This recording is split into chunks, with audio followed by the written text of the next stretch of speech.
Ram Singh second लंबे समय तक जयपुर के राजा रहे, 1835 से 1880 के बीच में। मैं एक थोड़ा सा इससे पहले एक बात बताना चाहूंगा। इसके जो पिता थे उनका नाम था जय सिंह थर्ड, हमने नहीं पढ़े बीच में।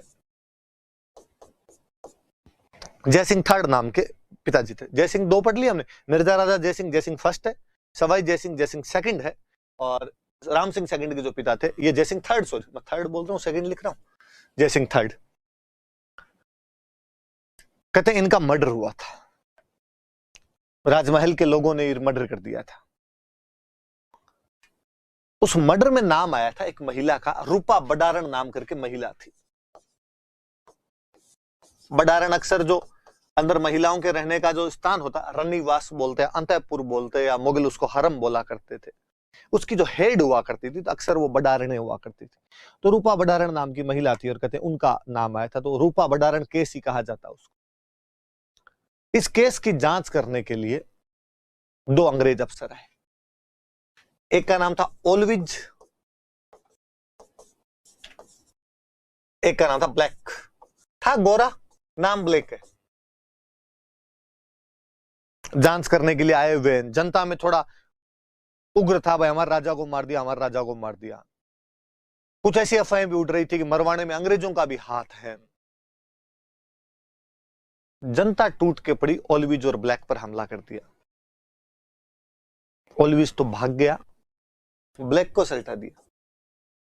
तो कोई पूछेगी जयपुर की जनता ने कौन से अंग्रेज को मार दिया था? कैप्टन ब्लैक जो थे उसको मार दिया था। रूपा बडारण मामले की जांच करने के लिए आए हुए थे, जो कि जय सिंह तृतीय की हत्या से संबंधित मुकदमा था। ओलविज घायल हो गया था और ब्लैक को मार दिया था उसके अंदर। राम सिंह बहुत छोटा था, तो माइनर एज के अंदर राजा बना दिया गया था इसको, इसीलिए इतना लंबा शासनकाल हो गया, 35 साल तक। 45 साल हो जाएंगे ना, 45 साल तक लगभग राजा रह के चला गया। तो अंग्रेजों से संधि के बाद में अंग्रेज एक ये भी करते कि यदि राजा छोटा हुआ करता तो अब शासन कौन संभालेगा? तो अंग्रेज कहते भाई हमारी जिम्मेदारी है। संधि का मतलब यह है कि राजा और उसके उत्तराधिकारी होंगे, उनकी सुरक्षा की जिम्मेदारी हमारी है, इसलिए उसके राज्य की जिम्मेदारी भी हमारी है। तो अब राम सिंह सेकंड जब तक बड़ा नहीं हो जाता है तब तक शासन हम संभाले, मतलब हमारी तरफ से एक आदमी रहेगा, वो देखेगा ये सारे मैटर, ये देखेगा। तो अक्सर होता यह था कि राज परिवार के 5 आदमियों को लेके काउंसिल बना लेते, एक अंग्रेज यहां पर आ जाता और उनकी सहायता से शासन चलता रहता है यहां पर। पहले ये काम राज परिवार के सदस्य ही क्या करते थे, राजमाताएं कर लिया करती थी अक्सर, पर अब वो साथ में अंग्रेजों वाली एंट्री और हो गई। तो अंग्रेजों ने राम सिंह सेकंड का गार्जियन जिसको बनाया, संरक्षक जिसको बनाया, उसका नाम था जॉन लुडलो। गार्जियन थे, संरक्षक थे, बहुत भला आदमी बेचारा। गोरे वैसे भी बहुत भले होते हैं, अंग्रेजों से ज्यादा अच्छा इस दुनिया के अंदर कोई नहीं हुआ होगा। जॉन लुडलो तो उनमें एक्सट्रीम है। जयपुर में खूब सारी कुप्रथाओं पर, जो बैड कस्टम्स थे, उन पर रोक लगाई। जैसे इसने सती प्रथा को बैन करवाया था उस समय जयपुर में, इसने समाधि प्रथा को बैन किया था, कानून बना दिए बाकायदा। समाधि प्रथा, सती प्रथा तो आप समझते हो, सती प्रैक्टिस, कि भाई पति की मृत्यु के बाद में जो पत्नी होती थी वो पति की लाश के साथ जिंदा जल जाया करती थी, इसको तो सती प्रथा कहते थे। हालांकि अपने सवाई जय सिंह के बाद में यहां पर कम हो गई थी, फिर भी इक्का दुक्का घटनाएं होती रहती थी। बाकायदा कानून बनाया 1844 में और कहा भाई नहीं, अब पूरी तरीके से बंद की जाए। ऐसे समाधि प्रथा, कि हिंदुओं में यह प्रथा थी कि अक्सर जो संत सन्यासी टाइप के, महापुरुष टाइप के लोग हुआ करते थे, वे अपने अंतिम समय को जब नजदीक जानते कि भाई अब 6 दिन आया है, तब जमीन में खड्डा खुदवाते और उसमें बैठ जाते, तो मिट्टी डाल दो, समाधि ले लिया करते। और हमने ऐसे लोगों को महापुरुष माना है। जाम्बोजी महाराज, जसनाथ जी महाराज, रामदेव जी महाराज हमारे लिए लोक देवता है, पूजनीय, सम्माननीय, प्रातः स्मरणीय रहे हैं। सामाजिक मूल्य, प्रथाएं समय के साथ रूप बदलती है, कई बार विकृत हो जाती है। फिर किसी समय में यदि कोई चीज अच्छी रही हो जरूरी नहीं कि बाद में भी वो अच्छी रहे। समय बदलता है तो उसके सामाजिक मूल्य बदल जाते हैं। किसी समय हमारा सामाजिक मूल्य यह था कि हम जॉइंट फैमिलीज के अंदर रहा करते थे सारे के सारे। अब जॉइंट फैमिलीज नहीं, अब न्यूक्लियर फैमिली देखने को मिल जाती। अब का सामाजिक मूल्य यह है। हो सकता है आने वाले सालों में जो मैं अक्सर बताता हूं वो भी हो कि बेटी बेटा भी साथ नहीं रहे, 16 साल के होते ही मम्मी पापा कहेंगे अच्छा चलता हूं, बाहर डेरा बसाए अपना। किसी टाइम में अरेंज मैरिज ही हुआ करती थी, धीरे धीरे लव मैरिज के प्रावधान आए, लिव इन रिलेशनशिप क्या है। अलग अलग दौर के अलग अलग सामाजिक मूल्य हैं। क्योंकि अंग्रेज यूटिलिटेरियन थ्योरी में विश्वास करते थे, उपयोगितावाद के सिद्धांत में विश्वास करते थे। वह नियम, वह वस्तु, वह कानून, वह रीति, वह ट्रेडिशन जिसकी यूटिलिटी है उसको कंटिन्यू किया जाए, और जिसकी यूटिलिटी नहीं है उसको खत्म कर दिया जाए। और उनको लगा यार किसी ह्यूमन रिसोर्स को इस प्रकार से यू जमीन के अंदर गाड़ देना, तो सुसाइड हुआ ना। और उन्होंने समाधि प्रथा पर रोक लगा दी थी हमारे किसी टाइम में थी, हम उन सबको महापुरुष मानते हैं, पर अब अंग्रेजों ने यहां पे रोक लगाई तो धीरे धीरे अपने आप ही खत्म हो गई, समाधि प्रथा पे रोक लगाई। ह्यूमन ट्रैफिकिंग, मानव व्यापार, मानव की खरीद बिक्री। कोई किसी को खरीद के अपना नौकर रख सकता है, बंधुआ मजदूर बना सकता है। अक्सर जो बाबे होते थे वो छोटे बच्चे खरीद लेते कि इसको चेला बनाएंगे। अंग्रेजों ने इन सब चीजों पे भी रोक लगाई। नहीं साहब, ह्यूमन ट्रैफिकिंग नहीं कर सकते आप, मानव की खरीद बिक्री नहीं हो सकती, जो अब तो हमारे मूल अधिकार का भाग है, फंडामेंटल राइट्स में हम पढ़ते हैं उसको। इसी प्रकार कन्यावध, फीमेल इन्फेंटिसाइड। पहले बाई बाई को होते ही सल्टा दिया जाता था, लड़कियां रख के क्या करेंगे। शायद जब बाहर से हमले होने शुरू हुए थे, बाहर के हमलावरों के, भारतीय सनातन संस्कृति ये कहती थी भाई महिलाओं बच्चों के साथ में किसी भी प्रकार का दुर्व्यवहार नहीं किया जाना चाहिए, भले वो दुश्मन की हो। बाहर के जो लोग आए वो भारतीय संस्कृति को समझते नहीं थे, उन्होंने दुर्व्यवहार करने शुरू किए। धीरे धीरे ऐसी कुप्रथाएं आ गई कि साहब बच्ची को होते ही मार दिया जाए। कन्यावध हुआ करते थे। हम पढ़ते हैं कि हमारे राजाओं ने प्रयास करने शुरू कर दिए थे, हम बीकानेर में रतन सिंह पढ़ते हैं तब पढ़ा जाता है। पर अब अंग्रेजों ने बाकायदा कानून बनाए इनके लिए भी, और कानून बना के इन सबको समाप्त किया गया। हालांकि खत्म अब भी नहीं हुए, रूप परिवर्तन किया है उसने अपना। पहले कम से कम बाई को एक बार आके सांस लेने का मौका मिलता था। अत्याधुनिक हथियारों ने आपके बाई को पेट में खत्म करने का ही षड्यंत्र रच दिया है, बाहर सांस लेने का मौका ही नहीं दिया जाता है। धीरे धीरे यह भी समाप्त हो जाएगी, जैसे जैसे बुद्धि आएगी वैसे वैसे ये सब चीजें भी खत्म होगी। तो जॉन लुडलो ने सती प्रथा पे रोक लगाई थी, समाधि प्रथा पे रोक लगाई थी, मानव व्यापार और कन्यावध, फीमेल इन्फेंटिसाइड, ह्यूमन ट्रैफिकिंग, समाधि प्रैक्टिस और सती प्रैक्टिस यदि किसी के द्वारा बैन की गई थी जयपुर में, तो जॉन लुडलो के द्वारा, को राजा पूछे किसके टाइम में बैन हुई थी, तो राम सिंह सेकंड के टाइम में बैन कर दी गई थी। John Ludlow Ram Singh second का गार्जियन था शुरुआती शासनकाल के दौर में, तो उसके द्वारा की गई, तो हम उसका नाम बदले। और भला आदमी था बेचारा, और जयपुर वाले यदि भला था तो जयपुर वाले प्यार भी करते थे, और जयपुर वालों से लुडलो नाम नहीं दिया जाता। लुडलो जीप पलटती नहीं है थोड़ी अपने, तो जयपुर में सब कहते थे लाडू, माँ को लाडू जी छे, माँ को लाडू जी छे, तो लाडू जी याद रखना भाई, है ना। मैं आगे लाडू जी की फोटो और दिखाऊंगा आपको। फिर राम सिंह सेकंड का एक काम की, कभी आप जयपुर आओ तो एक बहुत अच्छी सी बिल्डिंग है, अल्बर्ट हॉल म्यूजियम है जयपुर का। 1876 में प्रिंस अल्बर्ट जयपुर आए थे।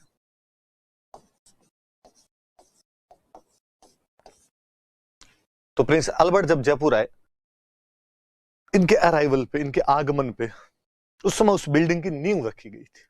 प्रिंस अल्बर्ट को कहा कि पहला भाटा आप रखो, इसलिए उस बिल्डिंग का नाम क्या कर दिया गया, अल्बर्ट हॉल। म्यूजियम है। इसका जो वास्तुकार था, आर्किटेक्ट बोलते हैं अपने, उस बंदे का नाम था स्टीवन जैकब।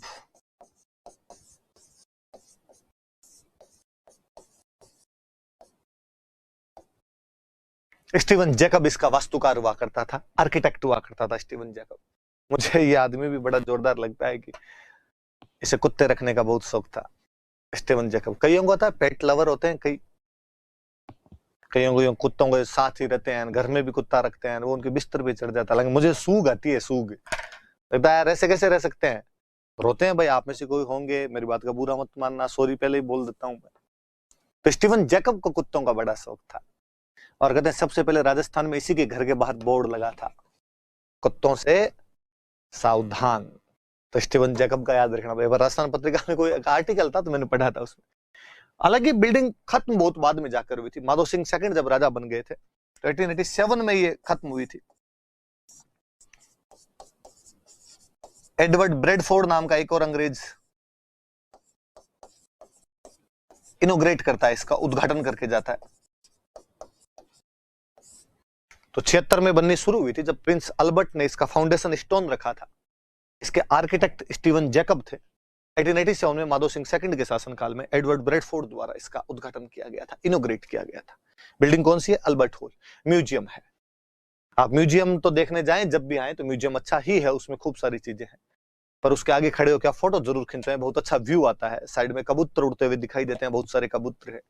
उधर त्रिपोलिया गेट की तरफ से यदि कोई खड़ा होकर आपको, आपके पीठ के पीछे अल्बर्ट हॉल रहे, आप यदि फोटो खिंचवाते हो और उस समय यदि खिली हुई धूप होती है, तो मुझे नहीं लगता जयपुर में उससे बेहतरीन सीन कहीं पर फोटो का देखने को मिलता हो आपको। तो आप जब भी आए तो ऐसा कीजिए। लाडू जी, जॉन लुडो भोला, कितनी भली शक्ल है, आंखें देखो क्या चमक है यार आंखों में इस बंदे की। ये अल्बर्ट हॉल है, आप देख भी रहे हैं तो आपको बहुत अच्छा सा लग रहा होगा। अल्बर्ट हॉल वाकई बहुत बेहतरीन प्यारी बिल्डिंग है अल्बर्ट हॉल। राम सिंह जी के टाइम में ही एक चीज जयपुर में बहुत फेमस हुई। हालांकि जब मैं हैंडीक्राफ्ट पढ़ाऊंगा तब उस चीज के बारे में आपको थोड़ा सा और खुलकर वर्णन करूंगा मैं उस चीज का। यही मैं यदि थोड़ा सा बताऊं तो ब्लू पोट्री, ब्लू का मतलब नीला, पोट्री का मतलब बर्तन। चीनी मिट्टी के सफेद बर्तनों पे नीला रंग करके उन पे डिजाइन्स बनाई जाती थी, तो इस कला को ब्लू पोट्री बोलते थे। हम हैंडीक्राफ्ट पढ़ेंगे तब पढ़ेंगे कि यह कला जयपुर में सबसे अधिक लोकप्रिय थी। और जयपुर में यह कला कौन से राजा के समय लोकप्रिय हुई? तो राम सिंह सेकंड के टाइम में सबसे अधिक पॉपुलर हुई थी। हम आगे और पढ़ेंगे कि बाकायदा 2 कारीगर थे जिनको दिल्ली भेजा गया था ब्लू पोट्री सीखने के लिए, वहां से और अच्छी ट्रेनिंग वगैरह लेके आए थे, फिर उसको जयपुर में उन्होंने प्रख्यात किया था। तब हम और पढ़ेंगे कि कालांतर में कृपाल सिंह शेखावत इसके बहुत अच्छे कारीगर हुए, उन्होंने इसमें नीले रंग के अलावा अन्य रंगों का भी प्रयोग किया। ये तमाम बातें हम हैंडीक्राफ्ट के लिए बचा के रखते हैं, वहां पर करेंगे। पर वहां पर जब मैं ब्लू पोट्री लिखूं तो आपके दिमाग में स्वतः स्पॉन्टेनियस आना चाहिए कि ये जयपुर के राम सिंह सेकंड के समय में जयपुर में लोकप्रिय हुई थी। 2 बात तो आपको पता हो, राजा को शायद रंगों से थोड़ा अलग प्यार है कि बर्तनों पे नीला रंग, जयपुर में कौन सा रंग किया जाए? जयपुर को गुलाबी रंग से, जयपुर में गुलाबी रंग यदि किसी राजा ने करवाया था तो राम सिंह सेकंड।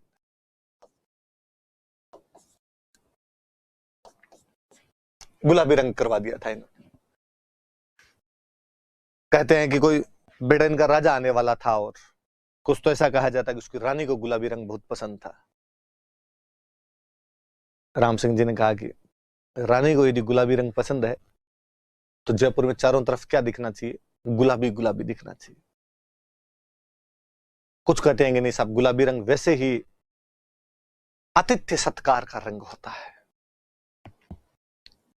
अतिथि के सत्कार में गुलाबी रंग थोड़ा ठीक लगता है, तो इसलिए उन्होंने करवा दिया था। जो भी हो, पर गुलाबी रंग जयपुर में राम सिंह सेकंड ने करवाया था। कालांतर में एक राइटर हुआ स्टेनले रीड, ये इसको सबसे पहले पिंक सिटी कहता है। बुक है इसके रॉयल टाउन्स ऑफ इंडिया, उसके अंदर स्टेनले रीड ने इसको सबसे पहले पिंक सिटी कहना शुरू किया था। तो जो पिंक सिटी वाली टर्म है ये इसके टाइम दी गई थी। मैं हिंदी मीडियम वालों को थोड़ा और बताना चाहूं कि इंग्लिश में अक्सर हम पिंक सिटी बोलते हैं, पिंक कलर याद भी हो जाता है, इसलिए अभिषेक बच्चन वाली कबड्डी की टीम का नाम भी पिंक पैंथर्स है। मैं एक बात बताना चाहूं कि वो वास्तव में गुलाबी रंग नहीं है, वो हल्का गुलाबी है। आपका दोस्त लाइट पिंक, एग्जैक्टली उसको हिंदी में बोलते हैं गेरुआ।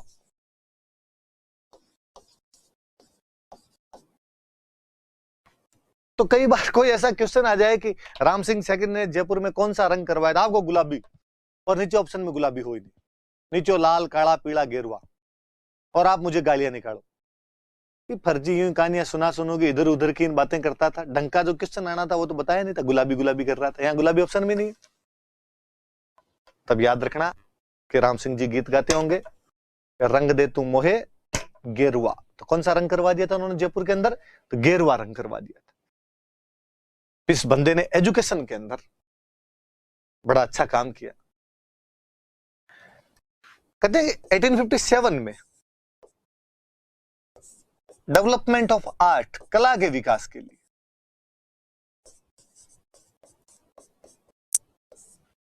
लोगों को हाथ के काम सिखाए जाए, स्किल डेवलपमेंट किया जाए, उनको आर्ट सिखाई जाए, कोई मीनाकारी, कसीदाकारी, ब्लू पोट्री, हुनर सिखाया जाए उनको, इसके लिए एक स्कूल बनाई गई। फारसी भाषा में स्कूल वाला स्थान मदरसा हो जाता है, इसलिए उसका नाम था मदरसा ए हुनरी।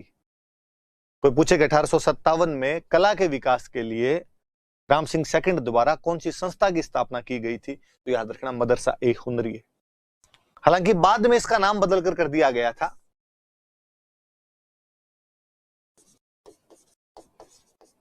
महाराजा school of art and craft.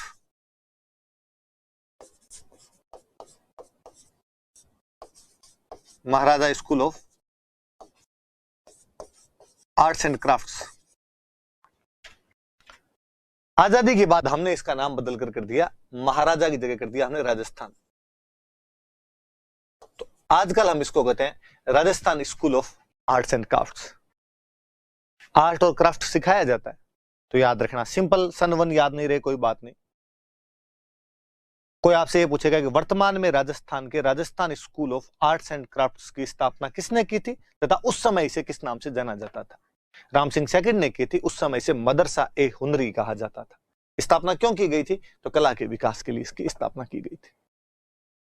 याद रखना भाई, नाम बदल के इन्होंने बाद में Maharaja school of art and craft किया था, लेकिन बाद में राजस्थान सरकार ने बाद में इसका Rajasthan school of art and craft कर दिया।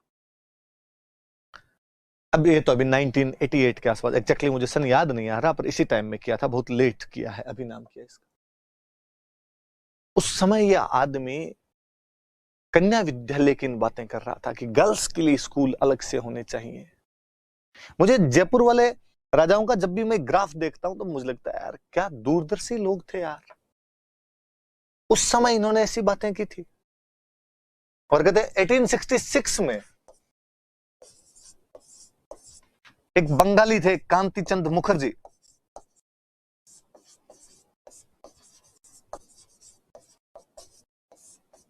इनकी प्रेरणा से, मुखर्जी थे तो बंगाली थे, बंगालियों में सबसे पहले एजुकेशन की भावना आई थी, क्योंकि अंग्रेजों का राज सबसे पहले वहीं हुआ था, सशक्त राज वहीं था अंग्रेजों का, इसलिए बंगाली पढ़ने लगे थे। बंगाली आए कांति चंद्र मुखर्जी, उन्होंने राजा को बताया कि साहब गर्ल्स के लिए भी तो पढ़ाई होनी चाहिए।